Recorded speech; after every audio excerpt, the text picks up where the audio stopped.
जय हिंद। आज के इस वीडियो में हम लोग जानेंगे कि जो भारत सरकार ने हाल ही में डिजिटल रुपया लाया यानी कि ई रुपया लाया, तो ई रुपया क्या है, आखिर सरकार इसको क्यों लाई, इसके लाने के पीछे सरकार का मकसद क्या था, डिजिटल रुपये के क्या फ़ायदे और क्या नुकसान है, डिजिटल रुपया यूज कैसे होता है, किन किन बैंकों को अभी डिजिटल रुपया जारी करने का ऑर्डर मिला है और कौन कौन से लोग इसका यूज कर सकते हैं, ये सभी जानकारी आज के इस वीडियो में आप सभी को मिलने वाली है। तो वीडियो बहुत ही ज़्यादा महत्वपूर्ण होने वाली है। वीडियो को अभी तक आपने लाइक नहीं किया है तो प्लीज़ लाइक कर दे, और चैनल पर पहली बार आए हैं या पहले से वीडियो देख रहे हैं तो चैनल को सब्सक्राइब कर ले। साथ ही फेसबुक पेज और टेलीग्राम चैनल का लिंक आपको वीडियो के डिस्क्रिप्शन बॉक्स में मिल जाएगा, वहां से जाकर के उसको भी फॉलो कर ले। चलिए शुरू करते हैं।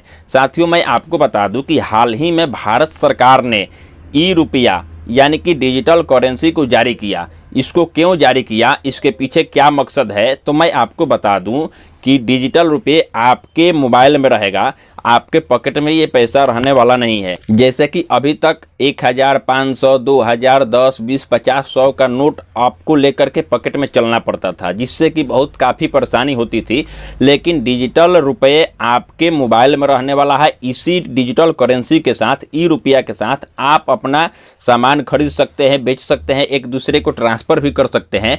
लेकिन अब यहाँ पे एक सवाल ये भी बनता है कि ये काम तो पहले से भी होता है, जैसे यूपीआई के माध्यम से, गूगल पे, फ़ोन पे, पेटीएम इत्यादि के माध्यम से लेन देन तो होता ही है, वो भी कैशलेस ही है। तो मैं आपको बता दूं कि यूपीआई में और ई रुपया में बहुत आसमान और दिल्ली का फ़र्क है, क्योंकि यहाँ पे ई रुपया भारत सरकार आरबीआई ने जारी किया है, जो बैंक के साथ में मिलता है। मैं आपको बता दूं कि यूपीआई का यूज करने के लिए आपके बैंक में, किसी भी बैंक में, चाहे एसबीआई हो, पंजाब नेशनल बैंक हो, आईसीआईसी हो या एचडीएफसी हो, एक्सिस बैंक हो, ईटीसी, जो भी बैंक में आपका खाता है तो ही आप अपना यूपीआई यूज कर पाएंगे। एटीएम है तो ही आप यूपीआई का यूज कर पाते हैं। और जानते हैं कि एटीएम का भी चार्ज लगता है। ज़रा सोचिए, अगर किसी के पास में खाता नहीं है बैंक में तो वो तो यूपीआई का यूज नहीं कर पाएगा। तो इसलिए भारत सरकार ने डिजिटल करेंसी यानी कि ई रुपया को जारी किया। ई रुपया सभी लोग यूज कर पाएंगे। ई रुपया में आपके पास में बैंक खाता नहीं है तो भी आप ई रुपया को यूज कर पाएंगे। कैसे यूज करेंगे मैं आगे वीडियो में आपको बताने वाला हूँ। मान लीजिए कि किसी का बैंक में खाता नहीं है और उसके पास में एंड्रॉयड फ़ोन नहीं है, स्मार्टफोन नहीं है, तो वह तो यूपीआई यूज नहीं कर पाएगा।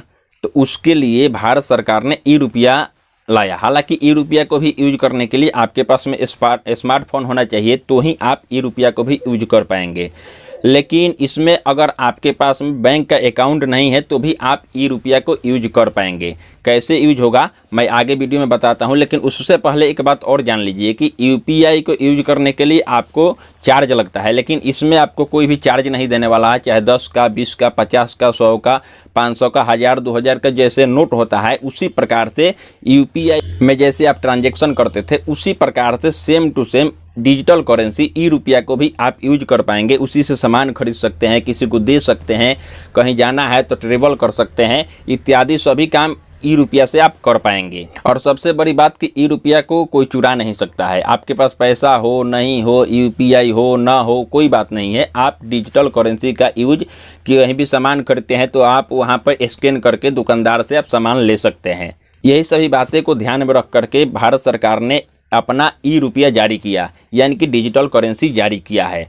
अब मैं आपको बता दूं कि इससे आपको फ़ायदे क्या होंगे और नुकसान क्या होंगे। तो सबसे पहले फ़ायदे की बात करें तो इसमें तो आप जान जाइए कि कैशलेस हो गया और यहाँ पे चोरी होने का डर ख़त्म हो गया। चाहे 100, 500, 1000, 2000, 10, 20, 50 का जो भी नोट रहता था, तो पैकेट में रखने पर या स्टेशन पर जाइए, कहीं भीड़ भाड़ एरिया में जाइए तो वहाँ पे चोरी होने का डर रहता था। आपका हो सकता है कि पर्स गुम हो जाए, तो उसमें पैसा आप रखे हैं तो चोरी हो जाएगा। लेकिन ये तो चोरी होने वाला नहीं है। अगर आपका मोबाइल भी गुम हो जाता है तो भी आप अपना यूपीआई के तरह ही ई रुपया को फिर बैंक में जाकर के कंप्लेन करके और अपना ई रुपया वहाँ से वापस कर सकते हैं कि मेरा मोबाइल गुम हो गया, वहाँ से मैंने ई रुपया का जो है सो साइन करके रखा था तो मेरा मोबाइल गुम हो गया। तो आप बैंक में जाएंगे और वहाँ से आप बोलेंगे तो बैंक वाले इसका सॉल्यूशन आपको दे देंगे।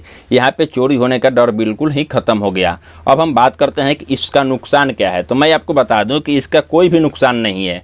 ई रुपया से केवल फ़ायदा ही फ़ायदा होने वाला है। आगे भविष्य में हो सकता है कि इसका कुछ चार्ज लगे तो लगे, लेकिन अभी यहाँ पे चार्ज का कोई बात नहीं किया गया है।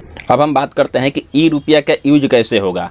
तो मैं आपको बता दूं कि जब आप 10, 20, 50, 100, 200, 500, 1000 का या 2000 का नोट लेने के लिए बैंक में जाते थे, जमा करते थे या लेते थे, कैश निकालते थे, उसी प्रकार से अगर आपका बैंक में अकाउंट है तो अच्छा बात है। अगर अकाउंट नहीं है तो भी आप डिजिटल रुपया का प्रयोग कर सकते हैं, उपयोग कर सकते हैं। उसके लिए आपको बैंक में जाना होगा, आपके नज़दीक बैंक में, और वहाँ से आपको बोलना होगा कि मुझे डिजिटल रुपया चाहिए।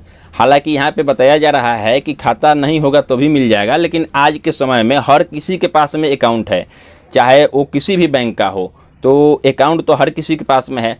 तो वहाँ से आप डिजिटल रुपया को ले सकते हैं। डिजिटल रुपया के लिए आप मान लेते हैं कि 5000, 10,000, 20,000 का जितना का भी लेना चाहते हैं उतना पैसा आपको वहाँ पे देना होगा, और वहाँ से उसका डिजिटल करेंसी आपको मिल जाएगा जो आपके मोबाइल में रहेगा।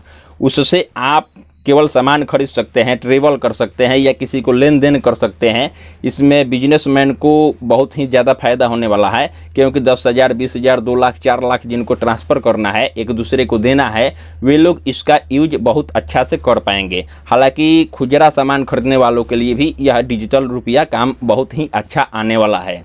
मान लेते हैं कि किसी दुकान पर आप जाते हैं सामान खरीदने के लिए, तो जैसे यूपीआई से आप स्कैन करके पैसा देते हैं, तो उसके लिए आपके बैंक अकाउंट में या वॉलेट में पैसा होना चाहिए, तो आप स्कैन करते हैं और उसको पे कर देते हैं। सेम उसी प्रकार से आपको ई रुपया, डिजिटल रुपया को भी स्कैन करके और आपको दे देना है। आपके वॉलेट से उतना डिजिटल रुपया उसके पास चला जाएगा, उसके वॉलेट में जुड़ जाएगा।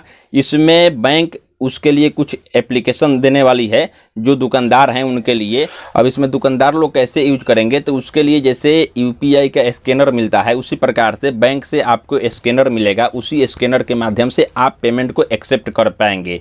स्कैनर को लेने के लिए आपको अपने नज़दीक के बैंक में जाना होगा और वहाँ से ही आपको स्कैनर मिलेगा। अब हम बात करते हैं कि ई रुपया को कौन कौन से बैंक जारी कर सकते हैं। तो मैं आपको बता दूं कि अभी ट्रायल के तौर पर मात्र 4 बैंक को ही इसके लिए जोड़ा गया है। जैसे स्टेट बैंक ऑफ इंडिया हो गया, आईसीआईसीआई बैंक हो गया, आईडीएफसी फर्स्ट बैंक और येस बैंक। ये 4 बैंक ही अभी ई रुपया यानी कि डिजिटल रुपया को जारी कर पाएंगे। यहाँ पे मैं आपको बता दूं कि ट्रायल के लिए अभी इसकी शुरुआत की गई है। हो सकता है कि आने वाला 1-2 महीना के अंदर में सभी बैंकों को ई रुपया जारी करने का आदेश मिल जाए और सभी बैंक ई रुपया आने वाले समय में जारी करेंगे, और ई रुपया को भी यूपीआई के तौर पर ही, यूपीआई के तरह ही ई डिजिटल करेंसी को यूज किया जाएगा। तो मैं आपको बता दूं कि ई रुपया से कोई हानि होने वाला नहीं है। जैसे यूपीआई के माध्यम से गूगल पे, फ़ोन पे, पेटीएम के माध्यम से पैसा का लेन देन होता था, उसी प्रकार से डिजिटल करेंसी को भी लागू किया गया और उसी के तौर पर डिजिटल करेंसी को भी यूज किया जाएगा। डिजिटल करेंसी सरकार इसलिए लाई कि बहुत से ऐसे देश हैं जिसमें अपना डिजिटल करेंसी है, भारत में नहीं था, इसीलिए भारत सरकार ने ई रुपया यानी कि डिजिटल रुपया को लेकर के आई है। इसके पीछे यही उद्देश्य है कि जितना से जितना हो सके कैशलेस बनाया जा सके। हालांकि यूपीआई के माध्यम से भी कैशलेस की सुविधा थी, उसी प्रकार से डिजिटल करेंसी के माध्यम से भी कैशलेस की सुविधा रहेगी। तो यह जानकारी रही ई रुपया के बारे में। आगे के वीडियो में मैं आप सभी को बताऊंगा कि ई रुपया को किस ऐप के माध्यम से कैसे यूज किया जाएगा। तब तक ले आप हमारे साथ देखते रहिए वीडियो को। मैं आगे वीडियो में आपको स्टेप बाय स्टेप बताऊंगा कि डिजिटल करेंसी आपको कैसे यूज करना है। यह जानकारी आपको कैसी लगी कमेंट करके ज़रूर बताएं। आपके मन में किसी भी प्रकार का सवाल प्रश्न हो तो आप कमेंट सेक्शन में हमसे जुड़ करके पूछ सकते हैं। चलिए मिलेंगे एक नए वीडियो के साथ, तब तक के लिए आप सभी का वीडियो देखने के लिए बहुत बहुत धन्यवाद।